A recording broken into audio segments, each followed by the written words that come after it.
Yon, magandang araw sa ating lahat. Muli na naman nagbabalik yung lingkod, Ronde TV mo. Bagay magpatuloy sa ating topic, magpapasalamat lang muna ako sa aking mga viewers, sa aking mga subscribers na nananatili na lang dyan. Maraming salamat sa inyo. At sa mga nawawala nating viewers, shout out na lang sa inyong lahat dyan. Kumusta na kayo dyan?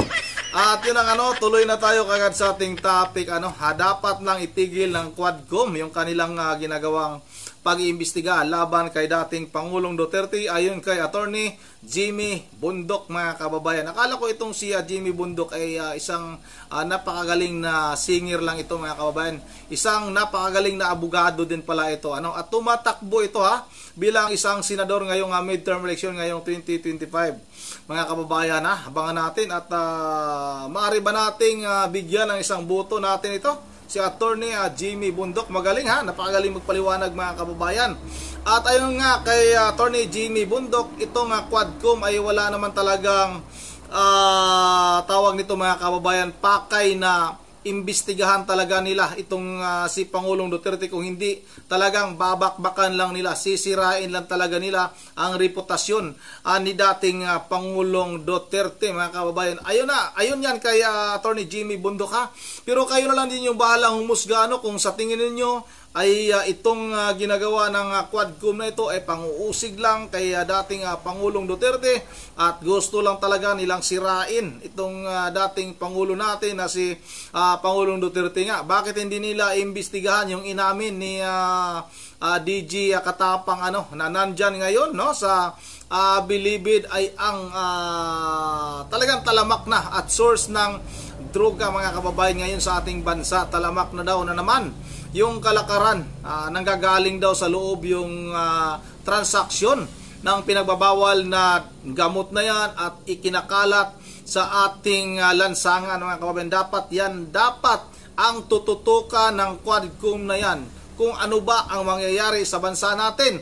Kung hayaan nyo yan, baka talagang gusto ninyo ring hayaan yan dahil isa rin kayo sa mga bangag dyan sa Kongreso. Kaya gusto nyong kumalat itong pinagbabawal na gamot para kayo diyan sa Quadcom ay tuloy. Mga dilat pa naman yung mga mata nitong iba na ito, lalong-lalo na itong si Paduano. Ako lang kung ilang kilong utot ng demonyo ang nahihigop nito lagi-lagi, mga kababayan. Laging high blood, laging pagalit. At yung mata nito talagang bilog na bilog at nakadilat, mga kababayan. Yun ang wag na natin itong patagalin. Sabay-sabay na natin itong panoorin. Usman Paduano, parang di gano'ng mainit ang ulo. Gano'n pa na, Malamig dapat. Palagay nyo. Kantahan ko na lang siya. Pero anyway, kayo po bilang abogado, ano ba ang inyong pananaw sa takbo ng Quadcom? Alam nyo, narinig nyo na siguro lahat ng mga ganito kong uri ng sagot na talagang, I think, the rights of the... Nakalagay po sa Constitution kasi, na talagang the rights of the persons appearing in or affected by, di ba, such inquiries shall be respected. Ang tanong ko po, ibabalik ko po sa taong bayan, nare-respeto ba yung rights ng mga tao? Like si Sir Benny, nag-appear doon. Yung real talk po tayo, do you think na respect ang rights ninyo? Well, babalik na rin ko. Basta't ako, alam ko, nirespeto ko sila. Oo, pero hindi yung nakalagay sa konstitusyon. Sila ang dapat rumispeto sa rights ninyo. Well, tama rin yun. And sa palagi ko, yung rights na yun, kaakibat na dun lahat pati rules of court. Rules against hearsay, against yung mga pandadamay, which is res inter alios acta, lahat nun. Hindi naman nasusunod. So I think yun yung delikado dyan sa mga hearing na ganyan. Yung pagharap po na yan ni dating Pangulong Rodrigo Duterte, kasi ang sabi ng iba, mukhang sa halip na yung mga miyembro at opisyal ng Quadcom ang magtanong, parang napaglaruan sila ng dating Pangulong Duterte. Opo, of course, alam naman ng taong bayan na ako ay supporter ni Pangulo. Pero kahit po objektibo, patas lamang na opinion, ang sa palagay ko, ang ini-invoke lang lagi ni Duterte is yung rule of fair play. Na obviously, hindi po nasusunod sa mga gantong hearing. Kung ako, maraming poignant moments doon sa hearing na yon. Pero ang pinaka-poignant nung sinabi ni Duterte na, alam nyo po, ang daming nagsalita against me. Pwede bang may magsalita kahit isa lang for me? Yun! Para sa akin, yun yung pinaka-namutawi na moment. Dahil it means, kung hindi pa siya si President Duterte, hindi siya magkakaroon ng chance na mag-present ng tao to argue for him. So, I think something's wrong. May nagtangkang nagsalita in favor kay dating Pangulong Duterte, pero mukhang nakuyog po eh. Di ba? Pati hopya, hindi makain tuloy. Hindi, pati si Congresswoman Drixie Cardema, di ba? Di ba? Isa pa yun. Oo. Napakaganda ng ginawa niya, sa totoo lang. Pinaalala niya sa atin na talagang by napakalaking boto, talaga namang sinang-ayunan natin yung ginawa ng Pangulo. Pero instead, ang ginagawa natin, kinukrucify natin ngayon yung taong pinagtanggol tayo. Napakaganda ng ginawa ni Drix. Pero wala, naano siya ngayon. Ngayon, natanggal pa ata sa Quadcom, ano? Natanggal siya sa komite. Benny, Nelson, kayo? Well, of course, tayo personally, naimbitahan tayo dyan at nakita rin natin kung ano yung dinanas personally ng inyong lingkod. Well, gaya na rin ng tanong, narespeto ba tayo? I can say that majority naman, no? Rumespeto sa atin na naniniwala doon sa sinasabi natin. But of course, merong iilan na hindi tayo kilala rin at hindi, kumbaga, walang pananaw sa ating kredibilidad, piniling tayo'y lapastanganin o bastusin, no? But with that, ngiti lang ang may gaganti natin eh. Oo nga. Di ba? Ngiti lang ang may gaganti natin dahil hindi mo maaaring tumbasan ng pagkakamali ang isang pagkakamali. Alam niyo po, meron lang akong gusto i-share na talagang saloobin ko dyan sa mga hearing, ano? Sa korte po kasi, di ba dumadaan muna sa piskalya to determine probable cause, di ba? Yeah. Napaka-basic niyan, ano? Kasi pag humarap ka na sa korte, ang dami nang mawawala sa'yo. Oras, pera, may kahihiyan sa komunidad. Tama. Private pa yan, yung hearing na yan. It's in open court pero hindi televised. Pero may magdidetermina muna ng probable cause bago ka ilagay, i-expose sa rigors of a hearing, di ba? Court. Pero ito, Wala na. nasaan yung determination ng probable cause? Tapos, ihaharap ka sa taong bayan sa isang very public hearing, immediately offended na yung rights mo. Immediately magiging meme ka na yan. Masisigaw-sigawan ka na, hindi ka makasagot. Napakasakit po makita eh. So I think there should be a determination muna. Any reasonable basis bago ka muna iharap doon. Tama. Well, sa akin, no, ang masasabi ko naman dito, kaya naman natin tanggapin yung mga ibinabato nilang akusasyon. Although hearsay, di ba? Pero paano kaya tatanggapin ng pamilya ko yun? Ayun lang. Yung Paano kaya tatanggapin ng mga kasama ko rito sa saganang mamamayan yung mga balitang yan na hindi naman totoo? Di ba? Nakita naman natin hearsay, nagagamit patuloy ng mga taong mga makikitid ang pag-iisip against us, wherein alam naman natin na bilang taong gobyerno noon na inaipaglaban natin yung karapatan ng ating mamamayan and of course yung ating kalikasan nung tayo po ay nasa DNR. So dito po meron tayong mga naapakang paa ng mga taong lumalapastangan sa ating lipunan. Tapos ngayon tayo ngayon ang nagiging masama at itong mga naapakan nating masasamang tao ay nagkakaroon pa ng armas para sirain tayo. Yun yung nasasabi ko lang dito na malinaw naman simula nung umpisa hanggang ngayong panahong ito, hearsay yung nabanggit yung pangalan ko eh. Yung ganun po ba, attorney, sa tingin nyo dapat lang natawagin ako roon at iharap ako sa madlang people para lang masabi na nabanggit ako? Nabanggit ang pangalan niya. Kasi para sa akin, nandiyan naman ang ombudsman. Nandiyan naman ang mga regular courts. Bakit hindi doon? No, at least dumadaan sa determination of probable cause. Napaka-importante po kasi noon. Parang yun yung switch kung you deserve ba na ikaw ay litisin man lang. Ang nangyayari dito na sabi nila, inquiry in aid of legislation, pero paglilitis na Kasi yun daw po, Attorney Jimmy, kaya Benny, kaya Nelson, ang mukha daw po ng Quadcom ay parang dalawa na, well, in aid of legislation at saka meron silang kapangyarihan na yung may kinalain yung aspeto ng paglilitis. Kaya parang sabi nila, hindi, trabaho din naman namin ito bagamat hindi niya kami mga abogado, may karapatan kaming dinggin at bilang representante, marinig din ng mga kababayan natin ang mga paratang at masagot, ano ba talaga ang totoo sa bagay na ito? Opo, sana walang magalit ha. Pero ang sa akin po ito ha, laharap kayo sa korte. Halimbawa sa regular courts. Opo. Ang mga judge dyan, 15 years at least nag-practice ng law bago ma-appoint ng judge, no? Oo. Tapos yung mga lawyer nyo ang tatagal nag-aral. Ingat na ingat sila sa balancing of interest, no? Pagdating po sa Kongreso, hindi ko po sinasabing bobo lahat yan. Wala akong ganong opinion. Pero sa totoo, hindi mo alam walang kwalifikasyon except na boto ka. So okay, your job is to pass laws. Magpasa kayo dyan ng mga batas. Pero pagdating sa paglilitis, hindi ba dapat may konting requirement o background man lang sa paglilitis para to ensure that the rights of the persons appearing in or affected by such inquiries shall be respected. Hindi pa pwede i-google yan, Atty. Jimmy?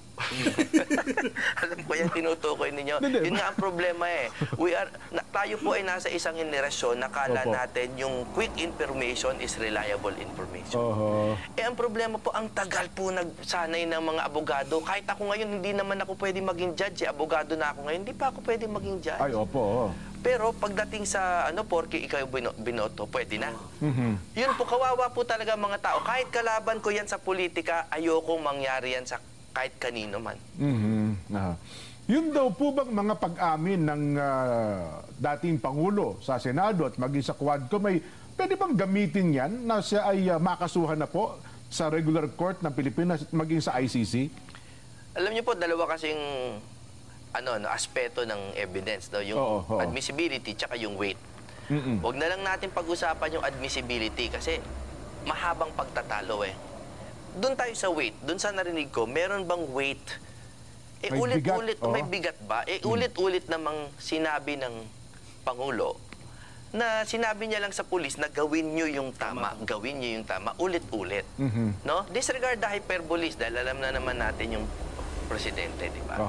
So, para sa akin, hindi. Walang bigat. At kung admissible, I am of the opinion na hindi. Hindi. Kasi, nasaan yung proseso? Yung represented ba siya ng properly? Yung lahat ng gano'n, So, palagay ko, hindi. Unless, isulat niya.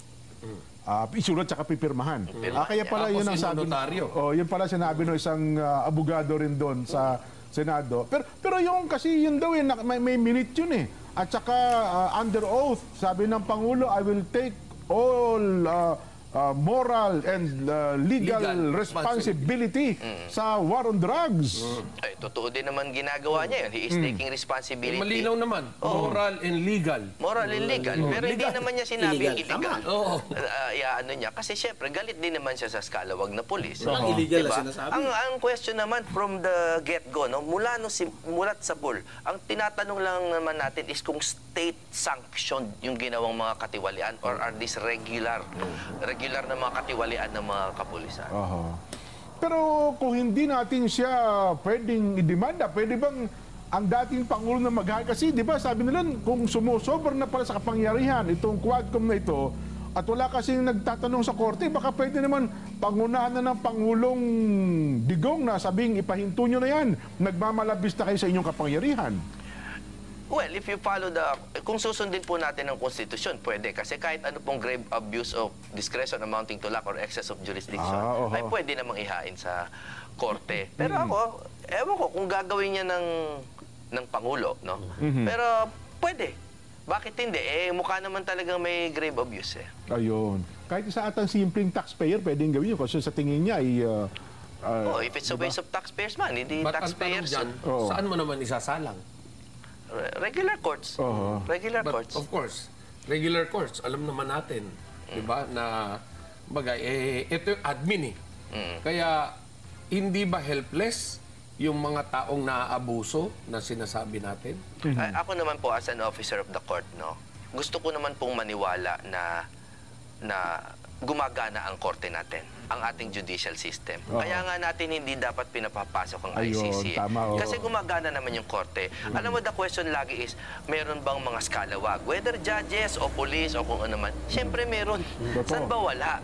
Diba? Ang tanong is if is it the defining characteristic of the system? Oo nga. Sobrang prevalent ba? Parang hindi naman.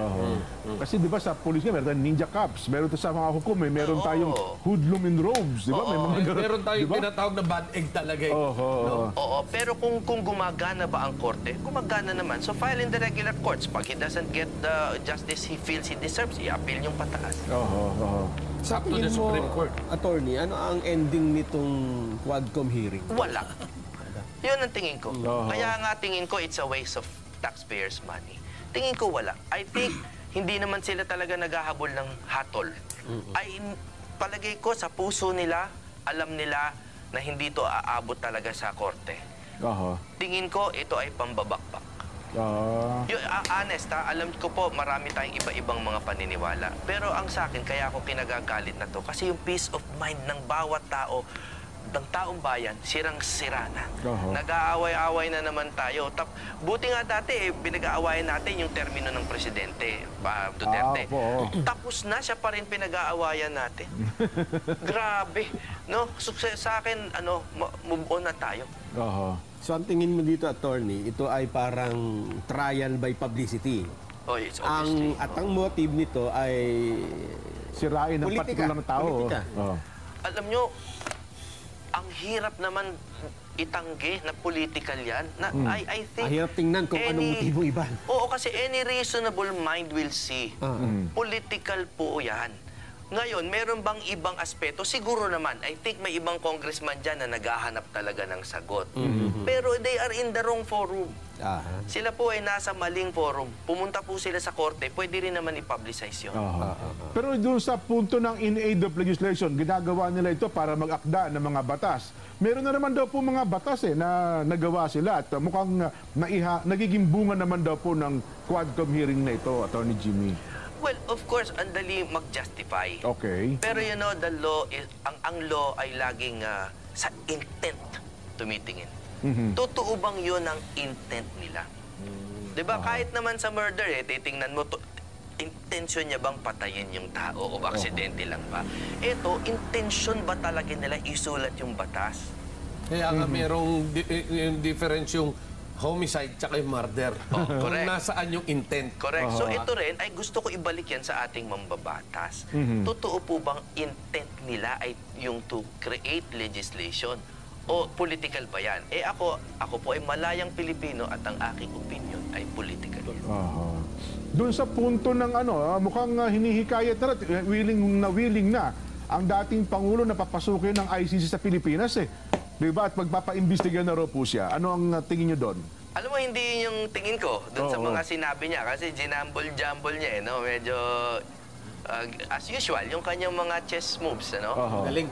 Pero ako, sa palagay ko, doon tayo sa batas. Wala namang bawal na mag-imbestiga yung ICC. Okay. Iba naman yung investigation sa cooperation. No? Kung gusto nilang mag-imbestiga kayo. Pero to actually obtain documents or submit ourselves. O tayo magsasubmit. Iba. Teka. Kasi marami tayong issues tungkol sa Rome Statute na kailangan pag-usapan. Jurisdiction, complementarity, kung ano ibig sabihin ng cooperation versus continued consideration. Kaiba yun. So, palagay ko walang jurisdiction. Yun ang punot-dulo niya. Pero kung halimbawa, kasi sabi nila ngayon, online na naman, di ba, Nelson? Kaya, Benny, yung naging pagdinig ng Senado at saka ng Quadcom, baka hindi ba pwedeng i-extract na lang natin doon at gawa na lang. Yun na ang ebidensya, isumitin natin sa ICC. Kahit po ang ICC, kung basahin niyo yung Rome Statute, una wala akong jurisdiction na nakikita. And marami akong kasama dyan sa pag-iisip na ganyan. Pero even the Rome Statute, assuming there's jurisdiction, may mga rules of admissibility. Nandun sa Rome Statute, no? At titingnan natin kung admissible nga ba yung mga sinabi niya. Was it said in the right conditions? Binigyan ba siya ng pagkakataon talaga na buuin yung kanyang salaysay? Ilang beses napuputol pag hindi na panig dun sa... Di ba nakailang suspension ba? Opo. Tuwing nagkakainitan, suspend. So I don't think there was any completed statement. So paano mo i-admit yung incomplete statements? Yun naman ang akin. So, ino-observe din nila yung yung admissibility rule ng evidence. For Yes. example, kung transcript yan, dapat yan ay authenticated. Hindi basta-basta kinopya lang kung saan-saan. Opo, tsaka kung paano na-obtain Yung pag-amin information. na yun. Oo, was it under duress? Was it properly represented? May due process May ba? due process ba? Alam mo, yan ang problema. No? Yung korte natin, ilang dekada na yan nag-ooperate, nag-aayos sila ng rules of court. Yun ang ipalagay lang natin na mayroong lalabas na warrant of arrest galing sa ICC. Anong mangyari sa ating bansa? Pag halimbawa, aarestuhin si dating Pangulong Duterte ng mga banyaga. Ano kaya mangyari sa tingin ninyo? Magkakagulo kaya yung ating bansa? Sigurado tayo mga kababayan, magkakagulo, malaking kaguluhan. At yung ICC nga daw ay nandito na sa ating bansa, nag-aabang lang daw talaga kung ano ba ang maging resulta dyan sa Quadcom na yan. Kaya ginawa yung Quadcom na yan para nga itong si dating Pangulong Duterte ay magkakaroon sila ng tawag tsansa mga kababayan na makakuha ng kasiraan ni Pangulong Duterte. At tama din naman talaga na dapat ihinto na ng korte itong Quadcom na ito dahil pang-abuso sa kanilang kapangyarihan. Hindi na po tama na sila na yung nagiging korte, itong mga congressman na ito na para bang tumatayo na korte mga kababayan. Ay hinusgahan na nila halos lahat ng kanilang resource person na pumupunta dyan sa Kongreso. Pero kayo na lang yung bahalang umusga ha. Kung sa tingin ninyo ay tama rin yung ginagawa ng Quadcom, mayroon may magsasabi na kung wala yung Quadcom, hindi nila malalaman kung ano ba talaga ang totoong nangyari noong nakaraang administrasyon. Karapatan ninyo na magsalita, karapatan ninyo na mag-isip ng ganon. Kung sa tingin ninyo, tama yan, yan yung inyong ipagpatuloy. Sa amin naman, nagpapatuloy kami na halimbawa itong ginagawa ng Quadcom nga hindi tama kasi nga dapat ang korte lang ang may karapatan namang usig mga kababayan.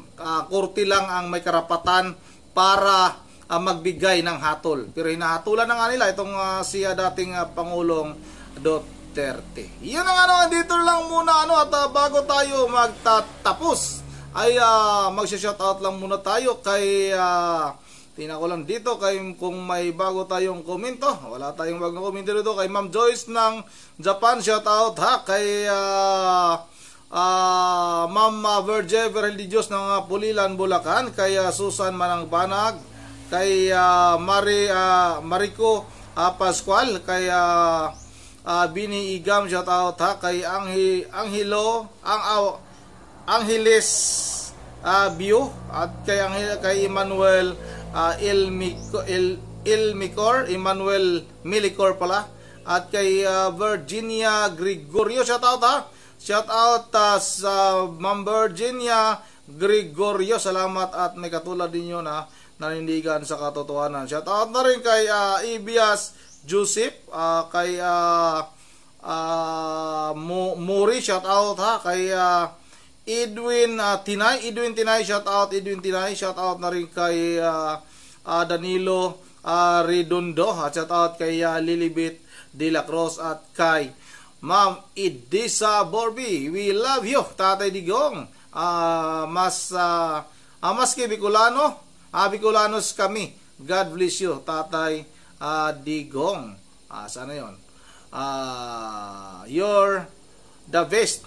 Mi Allah will comfort and protect you. Yun ang sabi ni Ma'am Idisa Borby. Yun ang shoutout na rin kay Tina at kay Antonio Villanueva, Glyn Makalisang, shoutout. At hanggang dito lang muna. Once again, this is Ronde TV mo. Ingat ang lahat. God bless bawat isa sa atin.